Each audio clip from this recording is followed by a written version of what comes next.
चलिए तो शुरू करते हैं आज की अपनी अगली क्लास। और देखिए, मैं चूंकि आपको भारत में यूरोपियों का आगमन उस पर वीडियोस दे रहा हूं, और हम लोगों ने पढ़ा इससे पहले जो हमारी पहली वीडियो थी वो इस पर थी कि जब हमने टॉपिक की शुरुआत करी थी तो हमने आपको बताया था कि पुर्तगालियों का भारत में आगमन कैसे हुआ। फिर उसके बाद में मैंने आपको बताया कि डच किस प्रकार भारत आए, उनका उदय और उनका पतन का मुख्य कारण क्या रहा है, उन्होंने अपनी कैसी नीतियां अपनाई हैं भारत में व्यापार करने के लिए। और आज हम जानेंगे तीसरी सबसे महत्वपूर्ण कंपनी, ईस्ट इंडिया कंपनी के बारे में, जो कि ये भी एक यूरोप कॉन्टिनेंट से ही उभरी हुई एक कंपनी है, ब्रिटेन से आई हुई एक कंपनी है जिसको हम ब्रिटिश ईस्ट इंडिया कंपनी के नाम से भी जानते हैं।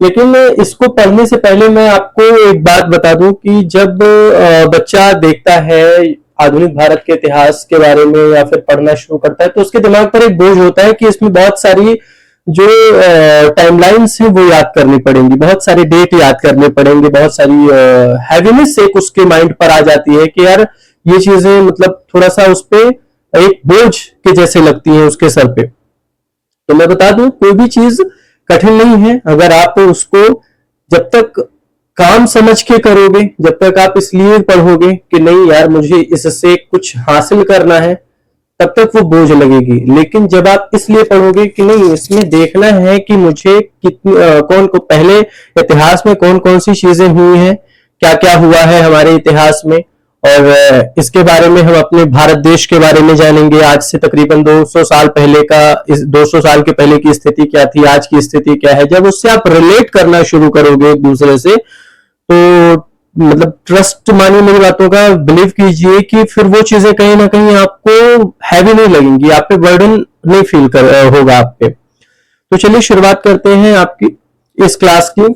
और इसमें चूंकि आपने मतलब पहले भी किताबों के माध्यम से, वीडियोस के माध्यम से और अपने टीचर्स के माध्यम से पढ़ा ही होगा कि जो ब्रिटिश ईस्ट इंडिया कंपनी है वो भारत में सबसे मजबूत कंपनी है, और इसी ने भारत पर हुकूमत करी है। अंग्रेजों का जो कहा जाता है कि भारत अंग्रेजों का गुलाम था, वो उन्हीं के बारे में कहा जा रहा है। और इसकी शुरुआत जो होती है वो 16वीं शताब्दी के मतलब हम कह सकते हैं कि अंतिम वर्ष से हो जाती है। यानी 1599 में एक व्यक्ति है वो भारत आता है, और फिर उसके बाद में वो एक यात्री होता है वो भारत आता है, और फिर उसने भारत का भ्रमण किया और फिर ये अपने देश ब्रिटेन वापस जाता है। और ये जो वापस जाता है उस टाइम तो यहाँ की स्थिति को देखते हुए इसको ऐसा लगता है, और बल्कि इसको नहीं लगता है, ये वास्तविक बात है कि उस टाइम भारत सोने की चिड़िया कही जाती थी, वो यूं ही नहीं कही जाती थी, बल्कि पूरी दुनिया के उत्पादन में 1/4 हिस्सा जो उत्पादन करता था वो भारत अकेले करता था। तो इस आधार पर वो जाता है अपने देश और बताता है वहां के लोगों से कि पूर्व में एक देश है, बड़ा ही समृद्धशाली है, बड़ा ही विकासशील देश है, और हमको भी चलना चाहिए वहां पर व्यापार करने के लिए, क्योंकि इससे पहले भी स्पेन और क्या कहते हैं पोर्टुगीज और डच ये सारे के सारे जो है आ चुके होते हैं यहाँ पर व्यापार करने के लिए। तो फारस की खाड़ी से होते हुए वह व्यापार करने के लिए, और व्यापार करने के लिए नहीं बल्कि वह व्यापार के उद्देश्यों को देखने के लिए कह सकते हैं, या व्यापारिक जो है क्या कहते हैं स्थितियों को देखने के लिए एक व्यक्ति आता है भारत 1599 में, और वह पुनः अपने सारा दौरा करने के बाद में पुनः अपने देश वापस जाता है ब्रिटेन, और वहां पर 217 लोगों के संगठन में एक निजी जिसको हम कहते हैं वह कंपनी बनती है जिसका नाम होता है, आज के टाइम में जब हम पढ़ेंगे और हर एक व्यक्ति पर्टिकुलर जो भी बिगिनर्स हैं या जो भी जानकार बहुत ज्यादा जिनको डीपली नॉलेज नहीं है वो ईस्ट इंडिया कंपनी ही कहते हैं, बट उसका जो नाम होता है वो होता है पूरा का पूरा नाम the governor and the company of merchants of the London trading into the east Indies company, जिसको हम कहते हैं। और ये जो होता है इसको हम अगर आप कहेंगे तो मर्चेंट एडवेंचर्स के नाम से आपको इतिहास में देखने को मिल जाता है और इसके बारे में जानने को मिल जाता है। अब चूंकि हम किसी देश के साथ यदि व्यापार करने के माध्यम से जाते हैं, निकलते हैं, तो हम ये देखते हैं कि हमें अपने वहां की हुकूमत से या फिर वहां के जो भी क्या कहते हैं, वहां के जो भी लॉ एंड ऑर्डर्स होते हैं उनको हमें फॉलो करना पड़ता है। और इस प्रकार 31 दिसंबर 1600 में महारानी एलिजाबेथ का इस कंपनी को चार्टर यानी अध्यादेश प्राप्त होता है, एक अधिकार पत्र, घोषणा पत्र प्राप्त होता है। और महारानी एलिजाबेथ से ये जब जाते हैं परमिशन लेने के लिए, तो ये कहते हैं कि आप मुझे परमिशन दें कि मैं जाकर के भारत के साथ व्यापार कर सकूं। तो महारानी एलिजाबेथ मान जाती हैं, कहती है कि हाँ ठीक है, जाओ, मुझे कोई दिक्कत नहीं है, आप अपना पैसा लगाओगे, आपकी अपनी कंपनी है, मुझे वहां से जो व्यापार में मुनाफा होगा उसमें टैक्सेस चाहिए। तो इन लोगों की एक शर्त होती है, 217 लोगों की एक शर्त होती है कि ऐसे नहीं जाना है, बल्कि इस तरीके से जाना है कि अभी आगे से मैं जा रहा हूं, पीछे से आपने किसी और को भेज दिया, मेरे चलते मेरा देखते देखते वो भी पहुंच गया, पता चला हम उनसे आपस में ही लड़ रहे हैं, तो उसमें ना मेरा ही फायदा होगा ना उनका ही फायदा होगा। तो इस तरीके से नहीं जाना है। आप मुझको एक लिखित आदेश दें, आदेश मुझको जो है क्या कहते हैं प्राप्त करें, जिससे ये हो कि आप इतने समय के लिए वहां रहेंगे, व्यापार करेंगे, आप वहां की जो है क्या कहते हैं जो भी व्यापारिक नीतियां हैं उसके बारे में जानेंगे, और इन समय के दौरान कोई भी दूसरा व्यक्ति इसी देश से व्यापार करने के लिए वहां नहीं जा सकता। तो अब जो है ये व्यापारिक जो क्या कहते हैं कंपनी है, जिसका नाम होता है ईस्ट इंडियज कंपनी या मर्चेंट ऑफ एडवेंचरस कंपनी, ये व्यापार करने के लिए निकलती है 1600 में महारानी एलिजाबेथ का चार्टर लेकर के, और ये पहुंचती है व्यापार करने के लिए। उस समय जो शासन होता है वो होता है यहां पर जहांगीर का। जहांगीर की बहुत सारी अच्छाइयां भी हैं, लेकिन उनमें से एक मुख्य जो बुराई है वो ये है कि वो बहुत बड़ा पियक्कड़ होता है, और वो उसको मतलब ये होता है कि उसका कि अभी अगर कोई उससे बात करने जाए, उसकी जो मानसिकता जो कि किताबें बता रही हैं, जो कि विभिन्न प्रकार के रिसोर्सेस बता रहे हैं, कि जो उसकी मानसिकता होती थी वो मस्तमौला व्यक्ति था, वो सिर्फ अपनी सुनता था, अपने मन की सुनता था। तो इस आधार पर वह किसी को बहुत ज्यादा प्राथमिकता ना दे करके वह सबके लिए एक बराबर जो है अपना वो रखता था, अपना पॉइंट ऑफ व्यू रखता था कि नहीं, हर एक व्यक्ति उसके लिए बराबर है। अब चूंकि ब्रिटिशर्स आए थे भारत व्यापार करने के माध्यम से, तो जब व्यापार करने के माध्यम से आए तो यहाँ पर इन्होंने पहुंच करके इन्होंने देखा कि यहाँ जो टैक्सेस है वो बहुत ज्यादा है, और इनके व्यापार का स्टार्टिंग जो क्या कहते हैं जो इनकी शुरुआत होती है वो बहुत ही छोटे लेवल से होती है। तो अब ये सोचते हैं कि आखिर कैसे इसको टैकल किया जाए, किस तरीके से इस पे इनके टैक्सेस पे थोड़ा सा काबू पाया जाए, जिसके चलते हमारा व्यापार थोड़ा सा और बेहतर चल सके, जिससे हम मुनाफे की हमारा जो प्रॉफिट है वो और थोड़ा बढ़ सके। तो ये फिर जाते हैं 1608 में, मतलब 1606 या 7 समथिंग में जाते हैं भारत को ब्रिटेन, जहां पर वहां का राजा जेम्स प्रथम उस टाइम गद्दी पर शासन में होता है। अब जब जेम्स से मुलाकात करते हैं तो कहते हैं ऐसी ऐसी बात है, वहां का एक जो है भारत का मुगलिया सल्तनत का एक राजा है, शासक है, जिसका नाम है जहांगीर, और वो मान नहीं रहा है, वो टैक्सेस बहुत ज्यादा लगा रहा है, और उसके टैक्सेस लगाने के चलते हम जो है ये मान के चलिए कि बहुत धीरे धीरे धीरे हमारा जो मुनाफा है, हमारा जो व्यापार है वो कहीं ना कहीं सही रूप से चल नहीं पा रहा है। तो उसके लिए कुछ विशेष आप सोचें, और फिर हमारे व्यापार में चूंकि हमें 15 साल का जो है क्या कहते हैं एक अध्यादेश महारानी से मिला है, तो व्यापार तो करना ही करना है, लेकिन उसके चलते हमको किसी भी तरीके से कोई भी दिक्कत ना आए, ऐसी कोई आप योजना बनाएं। तो जेम्स जो है वो कहते हैं कि ठीक है, हम देखते हैं अपने यहाँ। वो बुलाते हैं कैप्टन विलियम हॉकिंस को।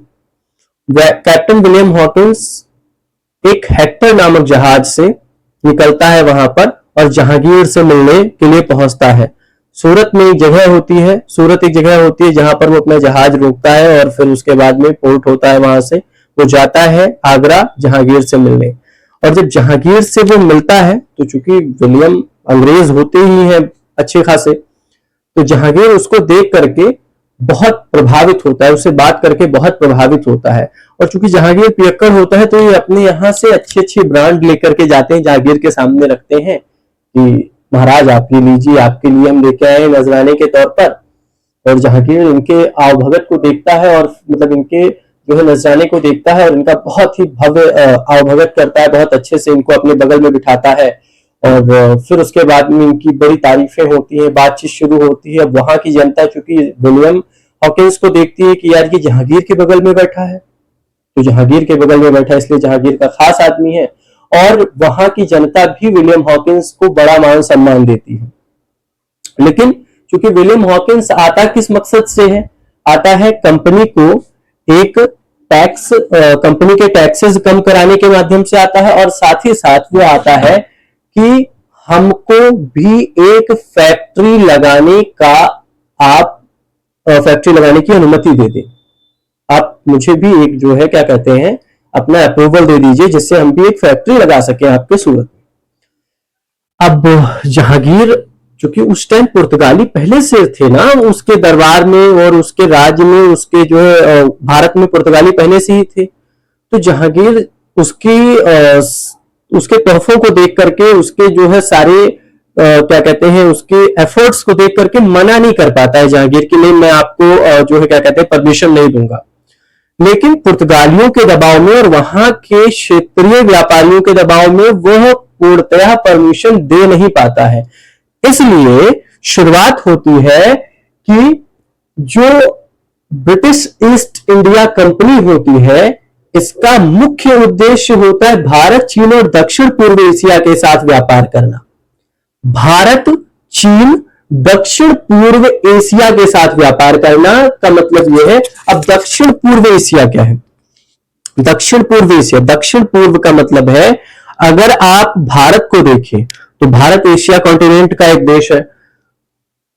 दक्षिण पूर्व एशिया इन द सेंस कि ये जो है इधर जो क्या कहते हैं दक्षिण में हमारे जो भी राज्य हैं, चाहे वो आप ले लीजिए मसूलीपट्टनम, चाहे आप ले लीजिए कर्नाटका, चाहे वो आप कहीं कोई भी राज्य ले लीजिए जो कि दक्षिण में स्थित है। तो ये पूर्व में, पूर्व एशिया इन द सेंस कि जो पूर्व में देश हैं वो भी एशिया कॉन्टिनेंट्स में, उनके साथ व्यापार करने की जो है उनकी एक मुख्य कामना होती है या फिर कह सकते हैं इच्छा होती है, जिसके लिए वो भारत और भारत जैसे पूर्वी देशों में व्यापार करने के माध्यम के व्यापार करने के लिए एंटर करते हैं।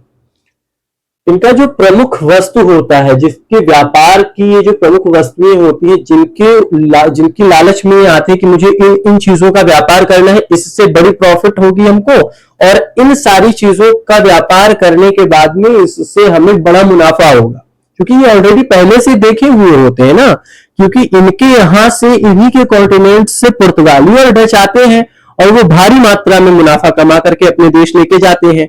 उस टाइम गृह युद्धों से ब्रिटेन भी जूझ रहा होता है और उस गृह युद्ध से उभरता है, तो हर एक व्यक्ति उभरने के बाद में सोचता है कि अब अपने आप को स्थापित किया जाए, किसी भी तरीके से अपने आप को स्टैब्लिश किया जाए, हम भी धन संपत्ति का अर्जन करें। तो सेम प्रोसेस इनका भी होता है और इनके नजर में उस टाइम, और इन्हीं की नजर में नहीं, इनके बाद एक डेन आते हैं 1616 में, उनके नजर में भी कहीं ना कहीं भारत जो है एक समृद्धशाली, मैं कह रहा हूं ना कि भारत जो है वो सोने की चिड़िया ऐसे नहीं कहलाई, क्योंकि उसमें बहुत सारे ऐसे जो है ऐसी गुणवत्ताएं पाई जाती हैं, आज भी है और उस टाइम भी देखी गई है, जिसके चलते हर एक व्यक्ति लालच से घिर जाता है कि यार ये देश बड़ा जो है क्या कहते हैं इसको, मतलब ये यहाँ पर सोने का खजाना है एक तरीके से, यहां से अगर आप व्यापार करोगे तो हमारे दिन बदल जाएंगे, ये कंडीशन होती है। तो अब क्या होता है कि कंपनी ने व्यापार शुरू कर दिया, किससे? भारत के साथ, ठीक है, भारत के साथ में ये व्यापार शुरू करते हैं। लेकिन अब चूंकि ये भारत के साथ इनका व्यापार करने का उद्देश्य होता है, आते ही भारत के साथ व्यापार करने के लिए है, लेकिन अब चूंकि इनको व्यापार करने के लिए किसी न किसी से, भाई अगर हम किसी की जगह पर कुछ काम करने जाएंगे तो हमें उसको किराए के रूप में या उसको नजराने के तौर पे, हालांकि नजराना तो तब चलता था, अब तो किराया ही है, किराए के तौर पे हमको कुछ पैसे देने होंगे तब तो वो अपनी जगह पर हमें रुकने का एक वो देगा कि हाँ ठीक है भैया मैं आपको अलाउ करता हूँ कि आप यहाँ से आप अपना ट्रेड कीजिए, आप अपना व्यापार कीजिए। लेकिन आपको उस टाइम जो पहले से ऑलरेडी, जैसे मान लीजिए एक जो है कमरा है जहां मैं पढ़ा रहा हूं, यहाँ की लोकेशन बड़ी शांत है, बाहर से कोई आवाज नहीं आ रही है, अंदर से कोई आवाज नहीं है, कुछ नहीं है, बड़ी शांत वातावरण है, मैं यहाँ पढ़ा रहा हूँ, किसी दूसरे व्यक्ति ने देखा कि भैया इस जगह से हम भी जो है क्या कहते हैं क्लास देंगे अपनी, ये जगह बहुत अच्छी है, हमें भी ठीक ठाक लग रही है, आप एक काम कीजिए, आप बाहर जाइए और आप जो है क्या कहते हैं हमको यहाँ से अपना क्लास कराने दीजिए। अब मैं इस कमरे का किराया दे रहा हूं, नहीं दे रहा हूं, रेंट दे रहा हूं, तो जाहिर सी बात है मैं जो इसका मालिक है, जो इसका ओनर है, मैं उससे पूछूंगा कि भैया मैं तो आपको ऑलरेडी रेंट पे कर रहा हूं, तो फिर आप मुझको बाहर ऐसे कैसे फेंक सकते हैं। तो ठीक उसी प्रकार जब ये 1608 में आते हैं सर कैप्टन विलियम हॉकिंस, तो ये कहते हैं जहांगीर से कि आप मुझे कर में छूट दीजिए, टैक्सेस में आप मुझको छूट दीजिए। वो कहता है ना भैया ये तो नहीं हो पाएगा, क्योंकि मेरा एक मुद्दा है पैसा, अपने को चाहिए तो बस पैसा। तो वो कहता है कि टैक्सेस में तो मैं छूट नहीं दे सकता, लेकिन मैं आपका एक बात मान लूंगा, वो क्या कि आप सूरत में अपनी फैक्ट्री लगा सकते हैं। लेकिन उस टाइम क्योंकि वो आवेश में आकर के वो क्या कहते हैं इनके तोहफों को देख करके, इनकी जो है क्या कहते हैं इनकी खूबियों को देख करके, तो उस टाइम मान जाता है, अट्रैक्ट होकर के इनसे उस चीज को एक्सेप्ट कर लेता है कि ठीक है भैया आपको मतलब मैं परमिट कर रहा हूं, मैं परमिशन दे रहा हूं, आपको अलाउ कर रहा हूं कि आप जाके सूरत में अपनी फैक्ट्री लगा लीजिए। लेकिन होता क्या है कि पुर्तगाली पहले से ही ऑलरेडी कर रहे होते हैं वहां पे, तो वो इस चीज को नहीं मानते हैं। और पुर्तगाली नहीं, साथ ही साथ व्यापार क्षेत्रीय व्यापारी भी होते हैं, तो उस चीज को अलाउ नहीं कर रहे होते कि अरे यार पहले से एक पुर्तगाली नाम का एक जो है क्या कहते हैं सर पे बोझ रखे हो, अब हमारा देश, हम व्यापार ना करें, हम मुनाफा ना कमाए, ये बाहर से आके एक जहाजी बेड़े में लद लद के आए और फिर ये यहां से कमाकर अपने देश की झोली भरे ले जाके, ये कौन सी बात हुई भाई। तो उस समय जो जहांगीर होता है वो उन बातों के लिए एग्री कर जाता है जो इनके ईस्ट इंडिया कंपनी के लोगों के विपक्ष में बोलते हैं, जो इनके अगेंस्ट बोलते हैं। और 1608 में इनको कोई जो है क्या कहते हैं परमिशन नहीं मिलता है कंपनी डालने के लिए। लेकिन तब भी अगर इसमें देखा जाए कि जो है ये कंपनी आती तो है यहां पर व्यापार करने के उद्देश्य से कि भाई हम जाएंगे तो करेंगे व्यापार, लेकिन वो व्यापार का किसी को नहीं पता होता है कि आने वाले समय में ये कंपनी व्यापार के चलते पूरे देश पर अपना शासन जमा लेगी, पूरे देश की व्यवस्था को उलट पुलट कर देगी। ना इनके सामने मुगल टिकेंगे, ना इनके सामने मराठा टिकेंगे, ना ही इनका कोई बराबरी कर पाएगा। ये धीरे धीरे धीरे धीरे करके अपना संपूर्ण वर्चस्व पूरे भारत पे कायम कर लेंगी। और होता भी वैसे ही है। लेकिन अब चूंकि हम शुरुआत कर रहे हैं इसका, तो हम इसके बारे में पहले अच्छे से पढ़ेंगे कि 24 अगस्त 1608 में विलियम हॉकिंस सूरत में अपनी फैक्ट्री लगाने के इरादे से उस समय के मुगल बादशाह जहांगीर से मिलता है। उसने ये कहीं कहीं 400 भी आपको नहीं लिखा मिलेगा, कहीं कहीं 4000 भी लिखा मिलेगा आपको, लेकिन इसमें जो मुख्य है वो मैंने 400 ही लिखा है, जबकि मुझे 4000 ही लिखा है, जबकि मुझे 400 लिखना चाहिए। तो इसमें जो है आप इसको 400 भी कर सकते हो। ये आपको ये कहीं कहीं 4000 मिलेगा, कहीं कहीं 400 मिलेगा। 400 का मनसब प्रदान करता है। और साथ ही साथ इसमें एक चीज नहीं ऐड करी है, साथ ही साथ अपने यहाँ की सबसे मोस्ट फेमस ब्रांडेड शराब लेके आता है। क्यों? क्योंकि ये जो है ये विलियम हॉकिंस देता है राजा को, क्योंकि राजा जो होता है वो शराब का बड़ा शौकीन होता है। और उससे खुश होकर के मुगल बादशाह जहांगीर जो होता है वो 400 का मनसब प्रदान करता है। और साथ ही साथ विलियम हॉकिंस को इंग्लिश खान की उपाधि भी देता है। ठीक है, तो ये चीजें आपको थोड़ी सी याद रखनी है कि इंग्लिश खान की उपाधि किस अंग्रेज को मिली थी, तो आप बोलोगे विलियम हॉकिंस को। किसने दिया था? तो जहांगीर ने दिया था। ठीक है, ये चीजें आपको याद रखनी है और ये आपके लिए इसमें से ये चीजें थोड़ी सी आपके एग्जाम के पॉइंट ऑफ व्यू से इंपॉर्टेंट साबित हो सकती है। होती भी है, हो क्या सकती होती आती है, कई बार के एग्जाम्स में आई है ये। तो ये सारी चीजें आपको ध्यान रखनी है। अब शुरू करते हैं। जैसा कि मैंने आपको कहा कि ये इनका सब कुछ देख दाख के खुश तो बहुत हुआ जहांगीर कि भाई मेरे लिए इतना सब कुछ किया गया, लेकिन अब इनकी जो भारत में पहली फैक्ट्री होती है वह 1611 में मछलीपट्टनम, जो कि आंध्र प्रदेश में स्थित है, स्थापित होती है। करते हैं ये लोग, कंपनी जो है ईस्ट इंडिया कंपनी 1611 में मछलीपट्टनम में अपनी पहली कंपनी स्थापित करते हैं। लेकिन जहांगीर की अनुमति से 1613 में अस्थायी रूप से अपनी पहली फैक्ट्री सूरत में स्थापित करते हैं। ये चीज आपको ध्यान रखनी है। भारत में पुर्तगालियों और अंग्रेजों के बीच व्यापार को लेकर के संघर्ष चल रहा था। ये तो सही है, क्योंकि भाई जो पहले से है, जो ऑलरेडी अपना काम कर रहा है पहले से, वह नहीं चाहेगा कि आप उसके बराबरी में खड़े होकर के आप भी अपना काम या आप उससे आगे जा पाओ। ये यूनिवर्सल ट्रुथ है कि कोई भी व्यक्ति आपको आपसे अपने से आगे नहीं देखना चाहता है। वो चाहे जितना भी आपका शुभ चिंतक हो, चाहे जितना भी आपके लिए क्यों ना अच्छी अच्छी बातें बोल रहा हो, लेकिन वो ये नहीं चाहेगा कि आप उससे आगे जाएं, इनफैक्ट उसके बराबर भी आए। ये सिर्फ और सिर्फ आपका बाप देख सकता है या आपका भाई देख सकता है, उसके अलावा कोई तीसरा व्यक्ति नहीं देख सकता। और जो व्यापार करने के लिए आए हों, जो पैसा कमाने के लिए आए, वो तो कतई नहीं देख सकते। तो फिर भारत में पुर्तगालियों और अंग्रेजों के बीच व्यापार को लेकर के संघर्ष चल रहा था, लेकिन जो सबसे महत्वपूर्ण साबित हुआ वह अंग्रेजों के लिए सवाली यह जावली। ये देखो, अगर आप नेट देखोगे, अगर आप गूगल पे चेक करोगे तो आपको कहीं कहीं जावली भी मिलेगा। मैंने इसलिए दोनों को लिखा है।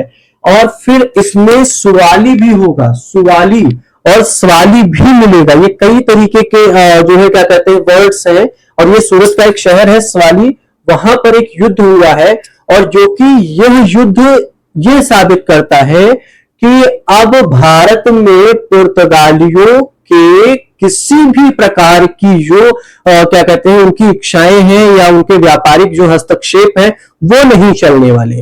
अब संपूर्ण रूप से अगर व्यापारिक हस्तक्षेप किसी का होगा, किसी के भी व्यापार के बीच में, तो वह जो होगा वो ईस्ट इंडिया कंपनी का होगा, उसके अलावा किसी दूसरी व्यापारिक कंपनी का नहीं हो सकता है। फिर अब हुआ क्या, ये जो है 1613 में अस्थायी रूप से अपनी पहली फैक्ट्री सूरत में स्थापित करने में कामयाब हो जाते हैं जहांगीर की, इनको जो है क्या कहते हैं परमिशन मिल जाती है। अब इनके लिए इतना ही नहीं था, क्योंकि जो आया ही बड़े उद्देश्य से है वो थोड़े पर क्यों रुकेगा भाई। अगर मान लीजिए आपका उद्देश्य है कि आपको अगर पढ़ाई करनी है और पढ़ाई के साथ साथ काम भी करना है और फैमिली को भी देखना है, तो जाहिर सी बात है कि आपके माइंडसेट को अपने हिसाब से उस तरीके से आपको रखना होगा। और अगर आप तो सिर्फ और सिर्फ पढ़ने के लिए ही आप सिर्फ बैठे हो कि मैं पढ़ूंगा ही पढ़ूंगा, तो आप पढ़ोगे। लेकिन अगर आपको देखना है कि यार पढ़ाई भी करनी है, साथ ही साथ एक घंटे की क्लास करने के बाद में 10 मिनट का जो है क्या कहते हैं हमको ब्रेक लेना है, उस 10 मिनट में कुछ घर के काम भी खत्म करने हैं और कुछ बाहर की चीजें भी लेके आनी है, और उनको लाने के बाद में फिर हमको अपनी अगली क्लास भी करनी है। तो ये चीजें आपको सारी चीजें पहले से प्री प्लान हो। लेकिन यहां पर ये स्थिति पहले से नहीं चल रही थी। ये स्थिति पहले से इसलिए नहीं चल रही थी कि ये जैसे मैंने आपको डच के बारे में बताया कि जब वो भारत आए थे तो उनका सिर्फ एकमात्र उद्देश्य था व्यापार करना। लेकिन ये अपने आप में इतने चपल थे, इतने चालाक थे कि ये आए तो व्यापार करने ही थे। लेकिन जब इन्होंने देखा कि यार यहां में आपस में कोई बहुत ज्यादा एक दूसरे में यूनिटी नहीं है, कोई बहुत ज्यादा मतलब अगर मान लीजिए आप 10 दिन, और हम भारतीयों का होता भी कुछ ऐसे है कि हम मतलब दिल में किसी के प्रति कोई द्वेष भावना रख के नहीं चलते हैं। अगर कोई भी व्यक्ति है हमसे अच्छे से बोल दिया तो हमने भी हंस के बोल दिया, कुछ दिन तक साथ रहा तो हम थोड़ा सा सतर्कता उसके सामने दिखाते हैं कि यार हम अपने आप में बड़े सतर्क हैं। लेकिन जब वो काफी दिनों तक अपना साथ रखता है, धीरे धीरे हम देखते हैं उसकी स्थिति परिस्थिति, अरे यार ठीक है अभी, तो कहीं ना कहीं हमारा ट्रस्ट लेवल उस पर बढ़ता जाता है। अब ये उस पर डिपेंड करता है कि वो हमारे साथ किस तरीके का बिहेव करता है, कैसा रिएक्ट करता है। बाकी हम अपने आप से सामने से मन में कोई द्वेष भावना रख के किसी के लिए नहीं चलते हैं। तो जब अंग्रेज देखते हैं कि यार यहाँ पर तो बड़ा मतलब कमाने खाने का बहुत अच्छा सोर्स है, यहाँ तो मौज ही मौज है, तब क्या करते हैं कि यह मुगल दरबार में उपस्थिति दर्ज कराने के लिए और व्यापार करने के लिए कूटनीति का सहारा लेते हैं। उपस्थिति दर्ज कराने से का क्या मतलब है? जैसे उपस्थिति तो ये पहले से भाई आए हैं तो उपस्थित तो हुए हैं, तभी तो ये मुगल राज्य के मुगल जो है दरबार में आए, तभी तो जहांगीर ने इनको 400 का मनसबदार और मनसब और जो है क्या कहते हैं इंग्लिश खान की उपाधि दी है। तो अब और कौन सी उपस्थिति दर्ज कराने की कोशिश में लगे हैं? ये चाह रहे हैं कि हम यहाँ पर हमेशा हमेशा के लिए राजा बदलता रहे लेकिन हमारी सीट कंफर्म हो, हमारी सीट न बदले, हम धीरे धीरे अपना विस्तार कर पाए, हम धीरे धीरे व्यापारिक क्षेत्र में अपना विस्तार कर पाए। इनकी मात्र एकमात्र मंशा ये थी। और ये सिर्फ और सिर्फ व्यापार तक ही सीमित नहीं थे, ये राजनीतिक और सैन्य शक्ति को बढ़ाने के लिए धीरे धीरे इन्होंने व्यापार के अलावा भारत के क्या कहते हैं राजनीतिक मामलों में भी अपनी टांग अड़ानी शुरू कर दी। अब फिर इसके बाद में क्या है, अब कंपनी ने दक्षिण भारत से मसालों के साथ कपास, रेशम के टुकड़े, नील और शोरा का व्यापार करना भी शुरू कर दिया। यहां तक की बात समझ में आती है। 1615 में सर थॉमस वे जहांगीर के दरबार में आता है ब्रिटिश राजदूत बनकर। ठीक है, ये सही है। 1615 में सर थॉमस वे जो है आता है और वो भी ब्रिटिश राजदूत बनकर आता है जहांगीर के दरबार में। और ये ईस्ट इंडिया कंपनी की जो है एक छोटा सा मतलब इंट्रो है, ये क्लास क्या ही है, एक इंट्रोडक्शन है, इसका एक परिचय है कि हमें इसमें क्या क्या चीजें पढ़नी है। और इससे पहले हमने जो भी पढ़ा था वो ट्रेलर था, और ये आपका जो है क्या कहते हैं मूवी ये चलेगी अब इसकी। और आज के लिए बस अभी के लिए इतना ही। अब इसके आगे की क्लास में आपको जल्दी प्रोवाइड करवाऊंगा। आई होप आप सबको अच्छा लगा होगा। Thank you.